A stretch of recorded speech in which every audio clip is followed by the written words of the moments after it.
Now let's go to the American border this morning because there are major new questions about the president's new executive order, especially when it comes to the more than 2,000 children already separated from their parents in just the last month or so, reportedly sent to more than a dozen states. Is there any plan to reunite them now?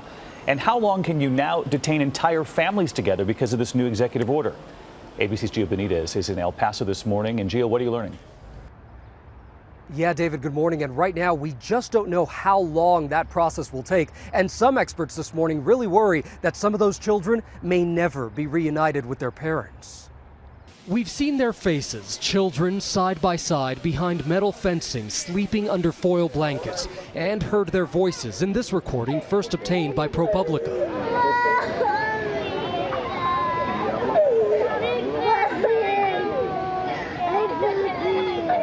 Now this morning, the big question, what's next for the more than 2,000 children recently separated from their parents at our nation's borders? Ruben Garcia on the front lines. He runs a shelter in El Paso helping migrant families. In a normal situation, that gets very messy. And now we're talking about more than 2,300 kids. Correct. And the parents of 2,300 kids that are locked up in different places. And we now know those in federal care include the very young. The Associated Press reporting that babies and small children are being housed in tender age shelters like this one in Brownsville, Texas. The New York Times obtaining this photo of a toddler inside of the El Presidente shelter, seemingly about 12 months old. ABC News was there as one young boy, 10-year-old Samuel, packed up his belongings at a Michigan home this week.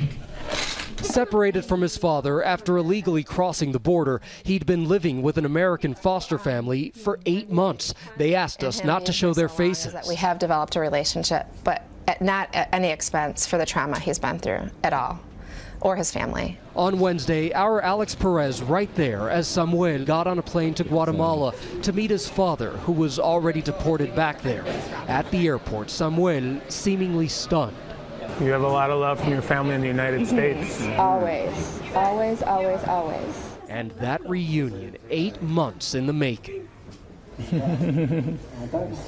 But that doesn't mean that the trauma has ended. Dr. Colleen Kraft says reunification has the potential to be just as fraught as the detentions. It may be even difficult once they're reunited with their parents. It may take a long time for this trauma to be resolved and these children to be healed. And experts this morning have no idea how that reunification process is going to work. And that's because there's no one agency that actually knows exactly where all parents and children are right now. And some of those parents may have already been deported, David. With their children still back here in the U.S. In the meantime, Gio, do we know, has the Trump administration commented how they're planning to reunite separated families? Well, David, we just got some information from Customs and Border Protection, and I want to read some of that to you. For those children still in Border Patrol custody, we are reuniting them with their parents or legal guardians following prosecution. And they say that the families that are crossing the border illegally now will stay together, David. Hi everyone, George Stephanopoulos here. Thanks for checking out the ABC News YouTube channel. If you'd like to get more videos, show highlights, and watch live event coverage, click on the right over here to subscribe to our channel, and don't forget to download the ABC News app for breaking news alerts. Thanks for watching.